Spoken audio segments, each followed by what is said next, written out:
Does asexuality ruin relationships?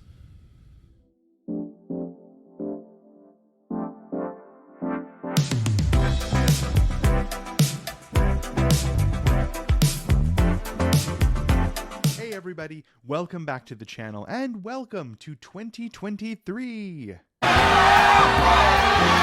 For this first video of the new year, I wanted to tackle a question that I get in some form or another a lot. And that question is, does asexuality ruin relationships? Now I know you're gonna know what I'm gonna say.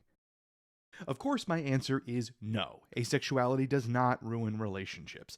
That is a sweeping generalization to make about asexuality, and that is a really harsh and judgmental thing to think about someone's sexual orientation. But it is still a very persistent idea in our community.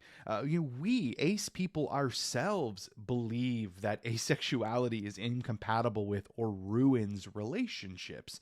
And so I wanted to do a video that explored why we think that, what the truth is in this situation, and how we might address that and change our perceptions moving forward. Because 2023 is going to be the year of positive ace thinking. The year of positive ace thinking. You get a positive thought. You get a positive thought. You get a positive thought. As you can tell, I've gotten a lot of rest over the holiday time. Why do we think asexuality ruins relationships? So there are, of course, a lot of small answers here, but all of them add up to one really big answer, which is cultural normative forces around us all the time. That's why we think asexuality ruins relationships. Now, I know we talk about normative cultural forces a lot here on the channel, but they're worth talking about a lot because they are very prevalent and very powerful. All around us all the time, culture is telling us things about who we are and what we want in our lives. And these normative forces are designed for one purpose and one purpose only. They're designed to make us lean toward or lean into behaviors and patterns that best serve the culture. So things like compulsory sexuality, allonormativity, amatonormativity, chrononormativity. All of these social normative forces are designed to push you in a direction that makes you the most productive member of society, to uphold society, whether or not those things are true and feel right to you.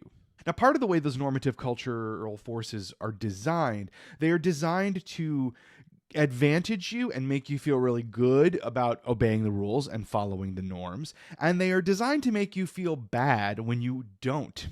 The culture tells us a lot of negative things about ourselves when we don't follow the normative rules. And asexual folks get these kind of messages all the time. That's the messages like, you are broken, you are immature and haven't grown up yet, you just haven't met the right person, you have a hormone problem, you have a mental problem. All of these negative things that we get told about ourselves are the result of normative cultural forces that have embedded themselves in the culture.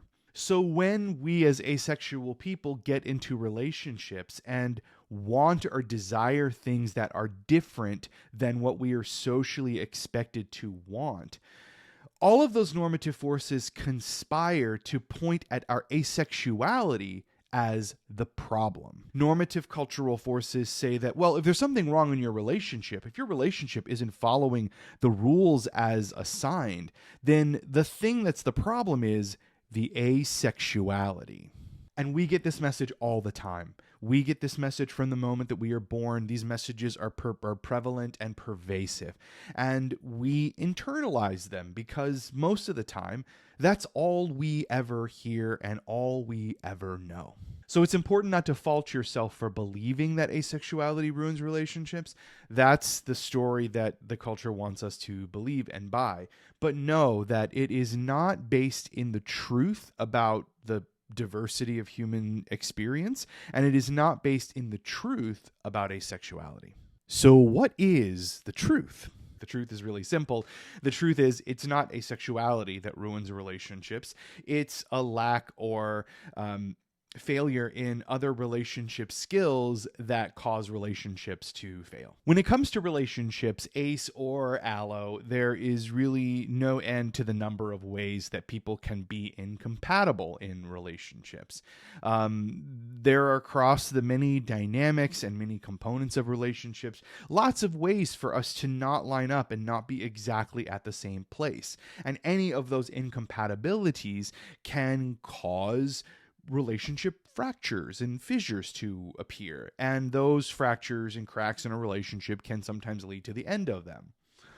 For people who are ace in relationships, particularly when it comes to things like intimacy or the expectations around intimacy, it isn't so much that the ace person exists and is ace in the relationship that causes the fractures that end a relationship. It's poor communication around intimacy, poor communication of expectations on both sides, lacking in discussing what we need and what we want and what our deal breakers are, inability to compromise. All of those things are where cracks can occur in relationships. And it's around those cracks that relationships end. So if you're in a relationship with someone and you are ace and they are pointing at your asexuality as the problem in the relationship, don't internalize that. It's not your asexuality, that's the problem. You need to look at other parts of your relationship, particularly around communication and boundaries and autonomy, that might be where those problems lie, where those incompatibilities are. It's important to remember that a lot of times, even in allo couples, there are big discrepancies between how much one partner wants physical intimacy and another partner wants it. And even allo couples can exist in sexless or intimacy-less marriages or relationships. The things that we want as ace people are not weird and foreign and absolutely unheard of in allo couples. Asexuality in and of itself is not something that ruins a relationship. You really have to look at the other things that are going on, the communication dynamics, the boundaries that are being set, the ways that you and your partner are compromising, and the way that you are just sort of existing and treating each other. Look around in those places for the things that could become irreparable cracks in your relationship. Hey there, cool kids. Have you ordered I Am Ace Advice on Living Your Best Asexual Life yet? Well, if you haven't, you probably should. You can get it at independent bookstores everywhere or pre-order it online at bookshop.org. Going there, you also support independent bookstores, and I love me some independent bookstores. So, support me by pre-ordering the book and support indie bookstores by doing it with them. A link on how to do that in the description. So how can we change this mindset? So the most important thing that we can do to change this mindset, this belief that asexuality can ruin our relationships, is to separate what is true about us and our experience of aceness and what is a negative cultural normative message. Learning how to recognize which is which, what is true about our own experience of aceness and what is just the culture telling us about ourselves. Then we are able to kind of like dismiss the external things that don't really have anything to do with the truth of us and focus in on the things that are true about us, the things that are actually happening and actually within us. So learning more about compulsory sexuality, allonormativity, amatonormativity, chrononormativity, learning more about how to better communicate in relationships, learning more how to express our boundaries and hold our boundaries, gaining better relationship skills, no matter ace or allo. All of those things can help us see where the culture is telling us some kind of cultural lie, and it'll allow us to push those things aside and focus on ourselves and the joy that we can experience being ourselves fully, not just in our own lives, but also in relationship with other people. And hey, listen, I get it. This is not an easy thing, and it's not a thing that you just like a light switch that you flick it off and all of a sudden you're fine forever. I still have moments where I slip backwards and believe negative things about myself or my asexuality.